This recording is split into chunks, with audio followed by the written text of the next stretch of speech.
अब तो लक्ष्मण जी आश्चर्यचकित। मैं समझ रहा था कि आंसू बहा रही रोकने के लिए, और ये पूछ रही हैं यहाँ क्यों आए।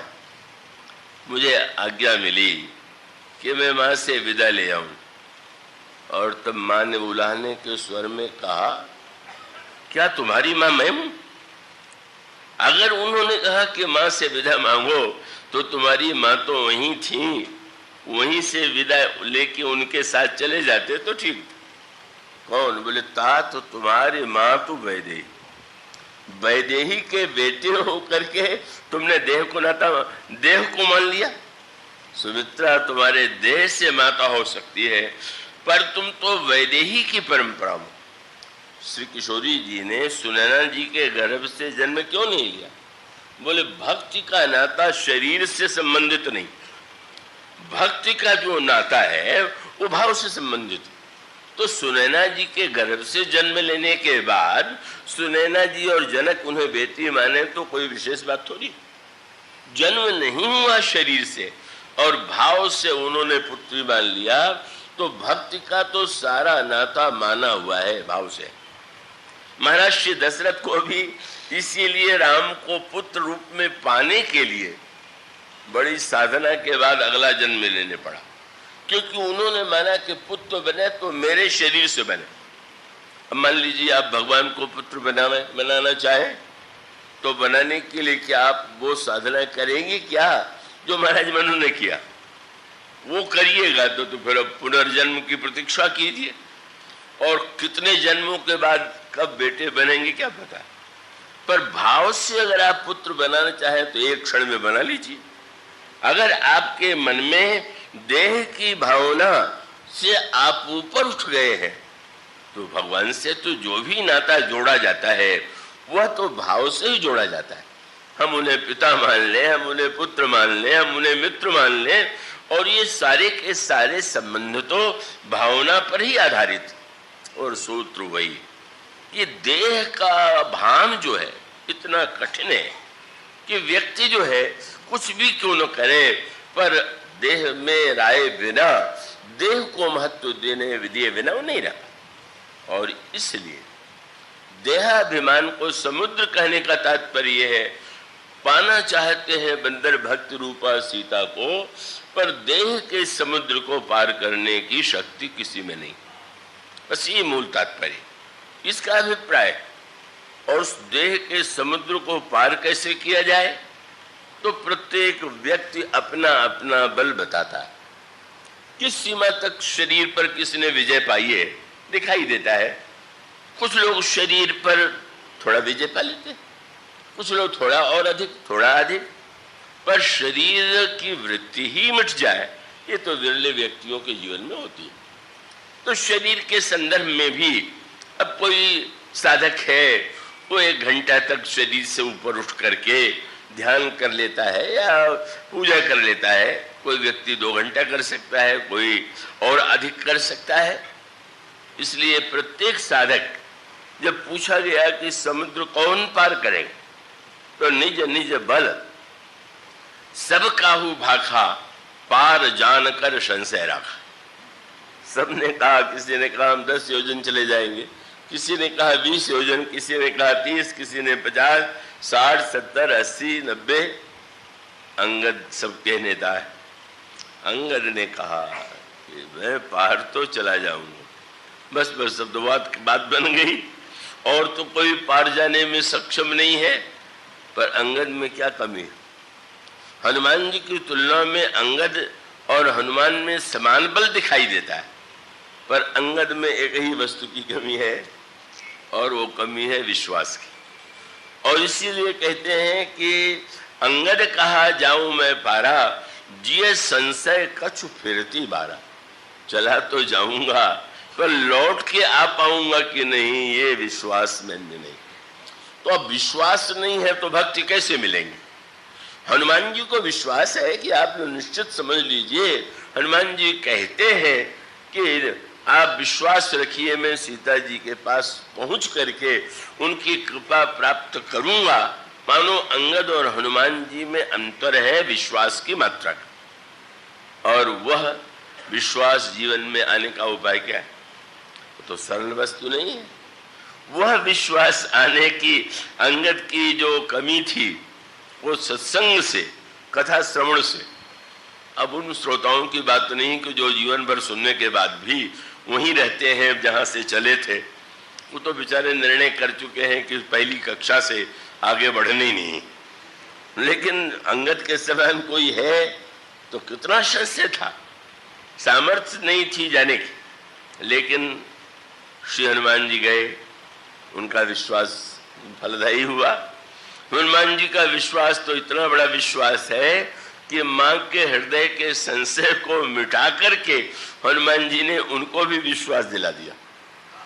गोस्वामी जी कहते हैं सीता जी ने जब प्रारंभ में हनुमान जी की कथा सुनी तो सुना रहे थे वृक्ष के ऊपर पत्ते की आड़ से। मां ने कहा जिसने इतनी अच्छी कथा सुनाई वह सामने क्यों नहीं आता? और हनुमान जी जब सामने आए, जब इस बंदर मुखाकृति के को देखा तो मां को तो इतना वो हुआ कि वो बात करना तो दूर, हनुमान जी की ओर पीठ कर लिया। फिर बैठी मन विस्मय भयऊ, फिर पीठ करके बैठ गई। हनुमान जी को ऐसा नहीं लगा कि पहले तो मुझे बुलाया, आप किसी को बुलावें और वो आवे आप उसकी ओर पीठ करके खड़े हो जाए, तो उसको तो बड़ा बुरा लगेगा कि आप न बुलाती। पर बुलाया तो कम से कम मुझसे बातचीत तो करनी चाहिए। पर हनुमान जी तो परम भक्त हैं, संत हैं, जो कुछ कहिए उनके लिए कम है। हनुमान जी महाराज ने कहा, समझ लिया, बड़े प्रसन्न हो गए। बोले माँ यही आपने सिद्ध किया कि कथा ही सुंदर है, कथावाचक तो बंदर है। कथा को सुनना है, कथावाचक को देखने में क्या रखा हुआ। पर माँ तो पीठ के बैठी है। और तब हनुमान जी कहते हैं राम दूत में मातु जानकी, माँ किशोर जानकी जी मैं श्री राम का दूत हूं, फिर भी नहीं। बोले सत्य शपथ करुणा निधान की, मैं करुणा निधान प्रभु की शपथ लेकर के कहता हूं कि मैं उनका सेवक हूं, उनका दूत।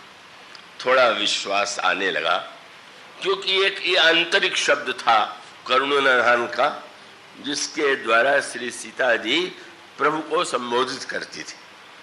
लेकिन फिर भी पूरा विश्वास नहीं हुआ। लेकिन अंत में गोस्वामी जी ने कहा सत्य शपथ करुणा निधान की यह मुद्रिका माँ तो मैं आनी, दीन राम तुम कहा सही दानी। माँ ये मुद्रिका मैं लेके आया हूं और प्रभु ने ये चिन्ह दिया है। और तब क्या हुआ, बड़ी मीठी बात गोस्वामी लिखते हैं, कपि के बचन सप्रेम सुनी उपजा मन विश्वास। हनुमान जी में तो विश्वास था ही, माँ के हृदय का जो संशय था उस संशय को भी दूर करके जिन्होंने उनमें भी विश्वास कर लिया, उत्पन्न कर लिया, वो तो हनुमान जी की महानता। माँ की कृपा, माँ का आशीर्वाद प्राप्त करके हनुमान जी लौटे। बंदर उस बगौर प्रतीक्षा कर रहे थे। याद रखिए दो बात है, या तो चलिए या प्रतीक्षा कीजिए। चलिए ये साधना है, समर्थ है तो चलिए, और असमर्थ है तो प्रतीक्षा कीजिए। दो ही बात हो सकती है। इसका अर्थ यह है कि हनुमान जी जा रहे हैं, हनुमान जी में तो समस्त ज्ञान वैराग्य भक्ति सद्गुण सब विद्यमान है, ये जा रहे हैं। बंदर क्या करे, वो तो असमर्थ है। तो हनुमान जी ने पहले उनसे कह दिया था। हनुमान जी ने कहा जामोंत के वचन सुहाए, सुनी हनुमान हृदय अति भाए।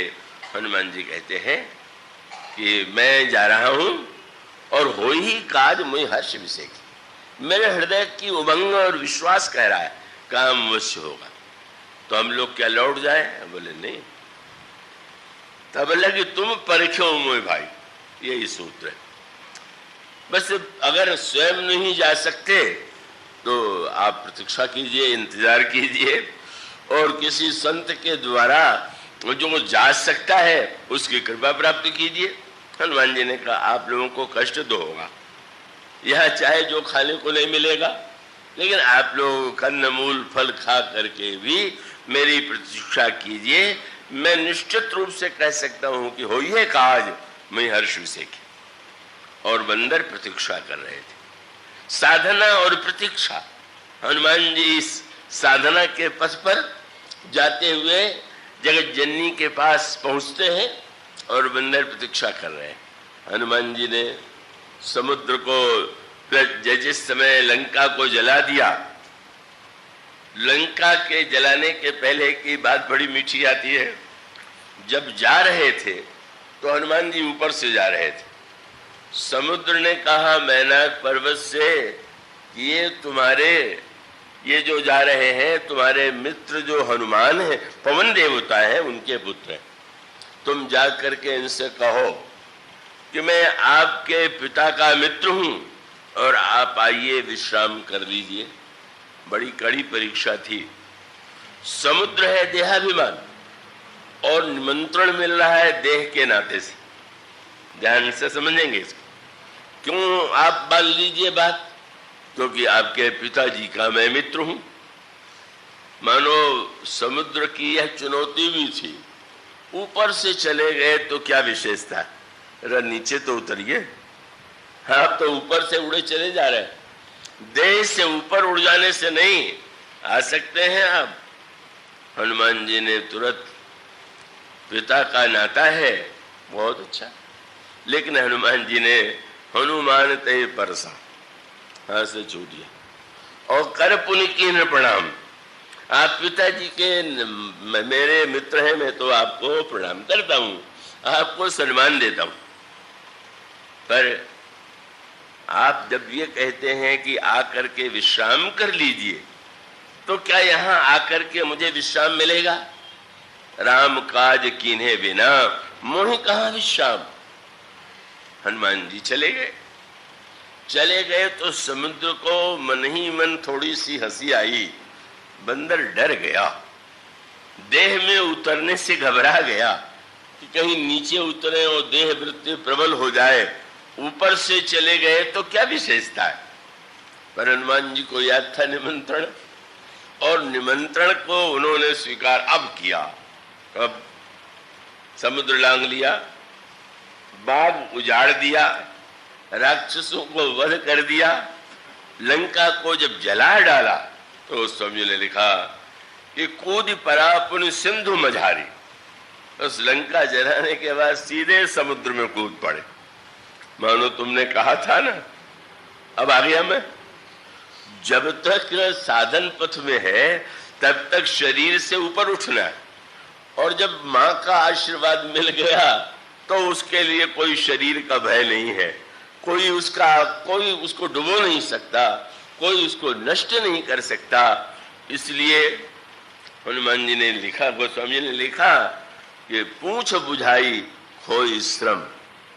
जब शरीर राम काज में आ गया, मां की कृपा मिल गई, जब फल खाने को मिल गया, तो फिर क्या चिंता। मानो हनुमान जी महाराज जब इस दिव्य कार्य को करके लौटते हैं, वो प्रतीक्षा कर रहे थे, देख रहे थे कब आते हैं, कब आते हैं। हनुमान जी आकाश से आते हुए दिखाई पड़े, और जब आकाश से दिखाई पड़े तो उसमें लिखा मन प्रसन्न तन तेज विराजा, किन्हें श्री रामचंद्र कर काजा। तो किलकिला कपिल सुनावा। हनुमान जी ने जो शब्द किया बस प्रसन्न हो गए। मिले सकल अति भय सुखारी, तलफत मीन पाव जिम्मेदारी। चलिए चले, जा रहे हैं। क्या किया उन्होंने, और यही सूत्र है।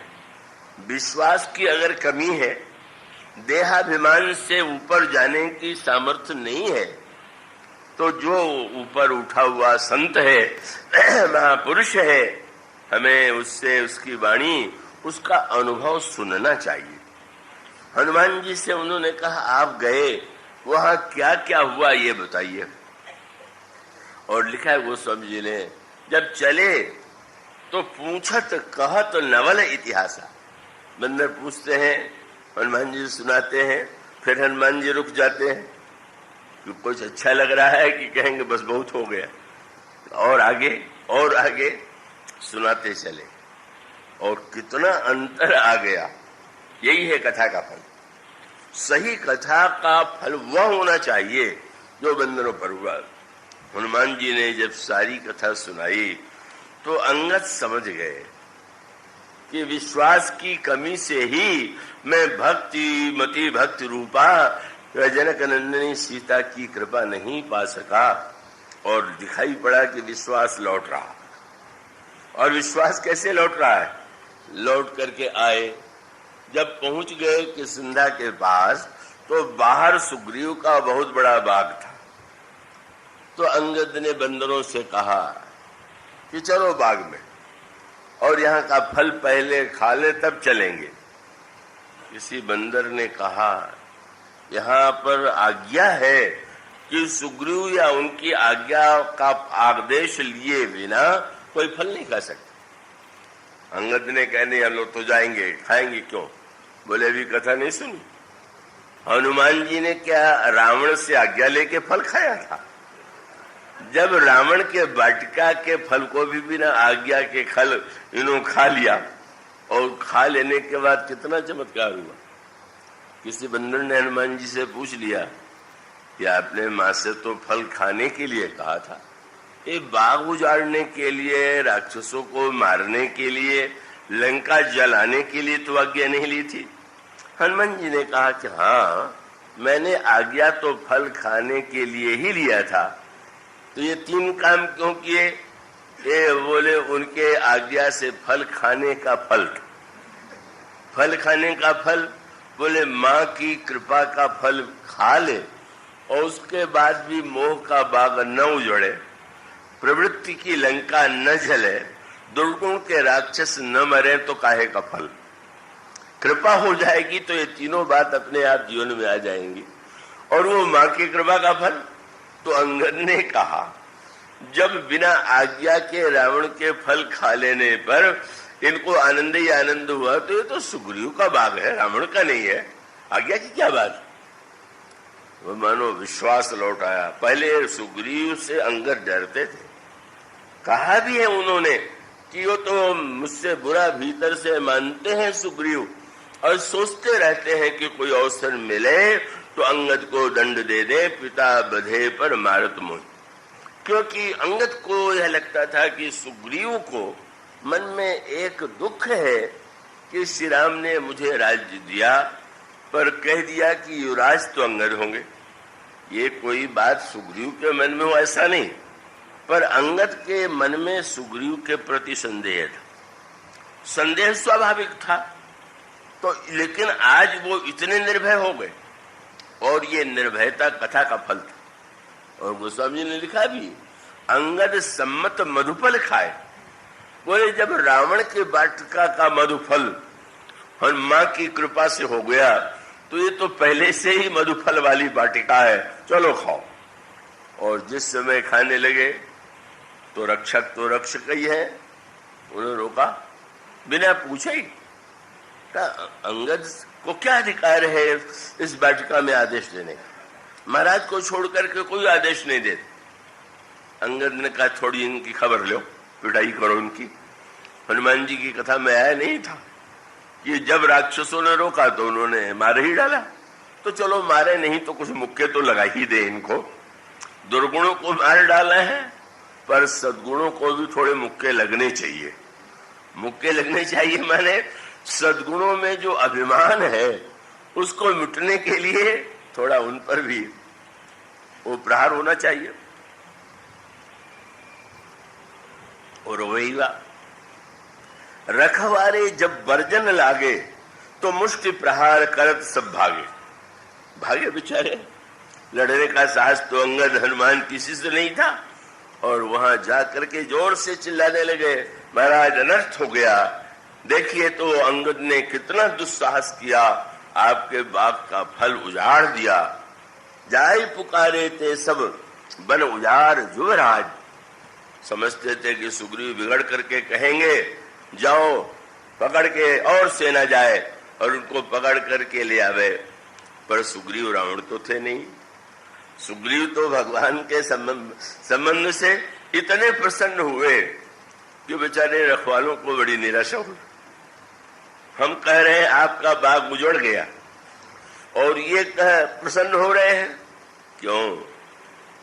तुरंत सुग्रीव ने सोचा, जौन होत सीता सुधि पाई, मधुबन के फल सकहीं को खाई।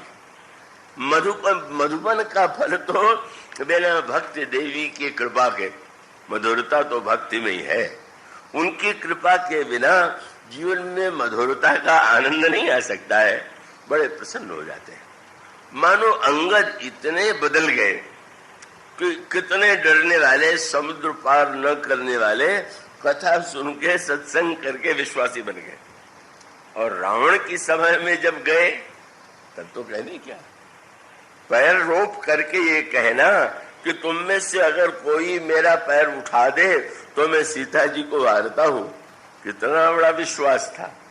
दूसरा, अब भी उस समय की बात जाने दीजिए, अब भी कई ऐसे अविश्वासी होते हैं कि मुझसे पूछते हैं कि उठ जाता तो क्या होता। नहीं, उठा तो नहीं, बड़ी चिंता विचित्र आपकी है। हो जाता तो क्या होता? आपकी तरह थोड़ी थी अंगद। अंगद से भी उस समय बंदरों ने पूछा होगा कि आपने ऐसा कह कैसे दिया, तो उन्होंने यही कहा, ये तो संत की कथा सुन करके मैंने ये किया। क्या? हनुमान जी ने कथा सुनाते समय जब यह बताया कि रावण को उन्होंने समझाने की चेष्टा किया, कोशिश किया कि भाई भगवान राम के चरण को हृदय में धारण करो, और उसका फल क्या होगा? क्या फल ये होगा कि राम चरण पंकज उर धरहु और लंका अचल राज्य, तुम्हारा लंका का राज्य अचल हो जाएगा। रावण तो महाभिमानी, मैं किसी का चरण हृदय में धारण करूं? पर अंगद को इतना विश्वास हो गया कि जब हनुमान जी जैसे भक्त संत रावण से कह सकते हैं कि भगवान राम का चरण हृदय में धारण करके लंका का पद अचल हो जाएगा, तो क्या मेरा पद अचल नहीं हो जाएगा क्या? मैं तो प्रभु का दूत हूँ, प्रभु के कहने से आया हुआ हूँ। बोले ये विश्वास जो है कितना बड़ा है, यही मानो सत्संग और कथा सुनने का सही अर्थ है, तात्पर्य है कि सुन करके हमारे हृदय में विश्वास का उदय। तो ये अंगद के पैर के रूप में विश्वास का एक रूप, भरत जी के जीवन में ध्रुव विश्वास, उसका अर्थ है कि जैसे सब कुछ बदल जाए पर ध्रुव तारा अपने जगह ज्यों का त्यों, इसी प्रकार से जीवन में सब कुछ परिवर्तित होता हुआ दिखाई दे, लेकिन विश्वास जहां का तहां रहे, स्थिर रहे। और जब ये कहा गया कि वट जो है वो विश्वास है, तो उसका अभिप्राय है कि माना ये जाता है कि जब प्रलय काल आता है तो प्रलय काल में सारा संसार समुद्र में डूब जाता है, पर वो जो वट का पेड़ है जिसे अक्षय वट कहते हैं वो बढ़ता है। और बढ़ते ही नहीं है, मार्कंडेय ने भगवान से प्रार्थना किया कि महाराज मैंने प्रलय का वर्णन सुना है पर देखा नहीं। तो भगवान ने मुस्कुरा करके कहा तुम्हारी आयु बड़ी लंबी है और बने रहो, जब तक प्रलय आवे तो देख लेना। तो महाराज उस देखने से क्या लाभ, मर के देखा तो क्या देखा, जीते जी देखे तो आनंद है। तो भगवान ने कहा अच्छा फिर कभी। और फिर भगवान ने माया का एक सृजन किया और मार्कंडेय बैठे थे तीर्थराज प्रयाग में, त्रिवेणी तट पर अचानक स्वर सुनाई पड़ा, प्रलय की वेला आ गई, समुद्र उमड़ पड़ा और समुद्र के भीषण वेग में सारे संसार के सभी प्राणी, सभी वृक्ष, सभी पर्वत डूब गए। बेचारे मन के मार्कंडेय बहने लगे, अब मैं भी डूबा, क्या करूं। दिखाई पड़ा कि उसमें एक बरगद का पेड़ है, वृक्ष है, और बरगद के एक वृक्ष पर एक पत्ते पर एक बालक सोया हुआ है, पर वो सोया हुआ भी जग रहा और मुस्कुरा रहा है मार्कंडेय को देख करके, और उंगली से संकेत किया। मार्कंडेय उस बालक की उंगली पकड़ लेते हैं और वो बच जाते हैं। जब बच गए तो फिर अचानक दृश्य समाप्त हो गया। भगवान ने कहा तुम प्रलय देखना चाहते थे, तुम्हें मैंने प्रलय दिखा दिया। पर महाराज इसका अर्थ क्या है? बोले अनुकूलता में तो सबके जीवन में विश्वास बना रहता है, बड़े विश्वासी हैं, बड़े भगत हैं। पर प्रतिकूलता में भी विश्वास बना रहे, बना ही न रहे बल्कि बढ़े तो विश्वास। और महाराज ये पत्ते पर बाल मुकुंद, उन्होंने कहा इसका तात्पर्य है कि जब महाप्रलय की प्रतिकूलता की बेला आती है तो भगवान भी विश्वास के सहारे ही बसते। विश्वास न हो जीवन में तो भगवान के प्रति मनुष्य की आस्था बढ़ जाएगी और भगवान की इस वाणी को सुन करके धन्य अनुभव हो गए। तो वह विश्वास जो प्रतिकूलता में बढ़े और बढ़ने के साथ साथ भगवान भी जहां पर जिसके आश्रय से भक्त की रक्षा करते हैं, ये विश्वास। पर इन समस्त विश्वासों से भी जो सबसे महानतम विश्वास का रूप है वो है भगवान शंकर। भगवान शंकर का जो विश्वास है वो तो उसकी तुलना किसी से नहीं की जा सकती, क्योंकि अन्य सभी लोगों को विश्वास के उस रूप का दर्शन नहीं हुआ। पर भगवान शंकर के विषय में आप जानते हैं कि जब समुद्र मंथन हुआ और उसमें से विष निकला, देवता हाय हाय करने लगे, संसार के लोग जलने लगे और जलने लगे तो भगवान को उलाहना दिया। आपने कहा था समुद्र के मंथन में अमृत निकलेगा, यही अमृत है, यही आप कह रहे थे। हमारी इच्छा के प्रतिकूल हो तो हम भगवान को उलाहना दिए बिना नहीं रहते, कि हम तो समझते थे पूजा पाठ से भक्ति से बहुत कुछ मिल जाता है, उल्टे ही हो रहा। कई लोग तो इसलिए छोड़ ही देते हैं, कहते हैं भाई क्या कर रहा है, हम कर रहे हैं और उल्टा हो रहा है। तो यही हो रहा है। भगवान ने मुस्कुरा करके कहा होगा, पर पहले आवेगा, घबराओ मत।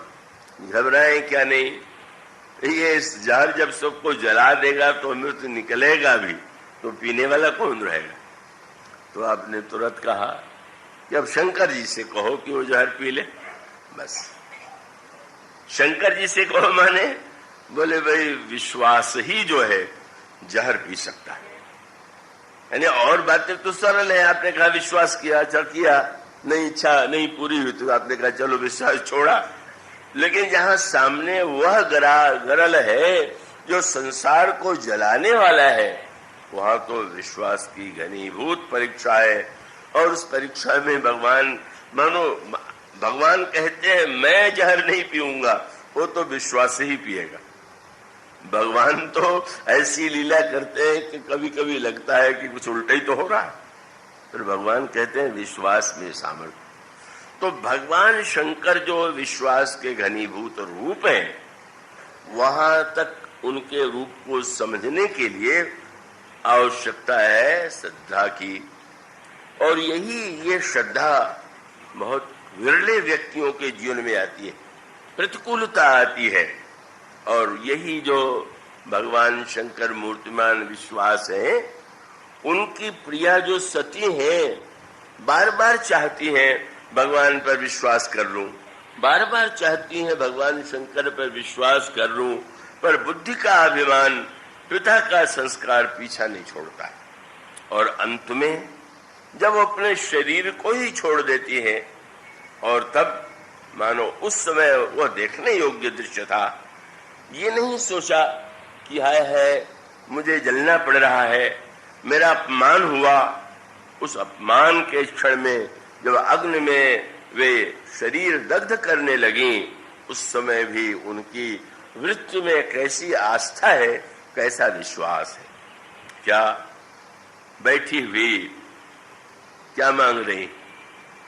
सप्तर्षियों ने तो जब पार्वती जी से मिले तो कहा कि किससे विवाह करने जा रही हो? शंकर जी से।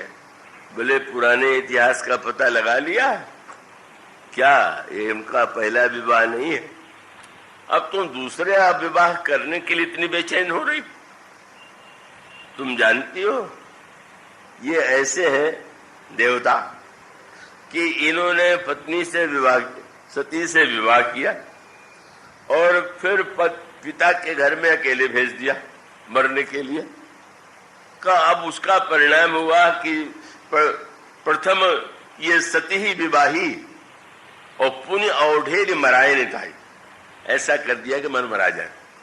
और मरने के बाद तुम जानती हो कि इन्होंने कभी शोक मनाया, वर्णन नहीं आता है कि बड़ा शंकर जी शोकातुर हुए, पर उन्होंने कहा जिस दिन से सती मरी बड़े प्रसन्न हो गए, चलो झंझट, कोई झगड़े की जड़ नहीं रह गई, कम क्योंकि पुण्य औढेरी मराए निताई, अब सुख सोवत, बड़े आनंद से सोते रहते। घर गृहस्थी तो पत्नी चलाती है, भोजन तो पत्नी बनाएगी। सती के मरने पर शंकर जी को भोजन का कष्ट तो हुआ होगा, सप्तर्षि होने का कोई कष्ट नहीं हुआ। क्यों? अब सुख सोवत सोचो नहीं और भीख मांग भौखा। नींद खुलती है, भूख लगती है तो चले जाते हैं जहां तहां से भिक्षा। ऐसे व्यक्ति से विवाह करना चाहती हो? अरे सहज एकाकिन के भवन, जिनको अकेले रहने का व्यास पड़ गया, वो कहीं सुख देंगे? कबहू किनारी खटाएं। लेकिन धन्य है सती, सती जी को ये कष्ट नहीं है कि शंकर जी ने मेरा त्याग कर दिया, इस तरह से मुझे कष्ट उठाना पड़ा, अपमान सहना पड़ा। जब मरने लगी क्या वरदान मांगी सती? अब भगवान पर विश्वास और शंकर जी का विश्वास, भगवान राम से प्रार्थना उन्होंने किया। सती मरत हरिसन बर मांगा, जन्म जन्म शिव पद अनुरागा। जन्म जन्मांतर में भी भगवान शिव के चरणों में मेरा अनुराग बना रहे, यह अविचल। अब उदय हुआ, शरीर गया पर शरीर जल गया पर विश्वास नहीं जला। विश्वास ज्यों का त्यों है। और जब हिमांचल के घर में जन्म लेती है तो जन्म लेने के बाद वह विश्वास कितना दिव्य है, प्रबल है कि सप्तर्षि कहने लगे इतने वर्ष में भी वो तुम्हें विवाह करने के लिए नहीं आए, ऐसा कठोर स्वभाव वाला तुम पति बनाना चाहती हो? कितने दिन करोगी और साधना, कितने दिन के बाद छोड़ोगी? और तब कहती है पार्वती कि इस जन्म की बात आप करते हैं, जन्म कोटि लगे रगरी हमारी, बरऊं शंभु न तो रहूं कुमारी। करोड़ करोड़ जन्म तक मैं इसी तरह से उनको पाने के लिए तप करूंगी, अगर वे मिलेंगे तो विवाह, नहीं तो मैं कुमारी रहूं। यह दिव्य भावना जब उदित हो जाए, ऐसी वृत्ति उदित हो जाए, तब मानो वह श्रद्धा और विश्वास मिलकर एकाकार होते हैं। उस मिलन की गाथा कल, समापन कल, आज इतना ही। बोलिए श्याम।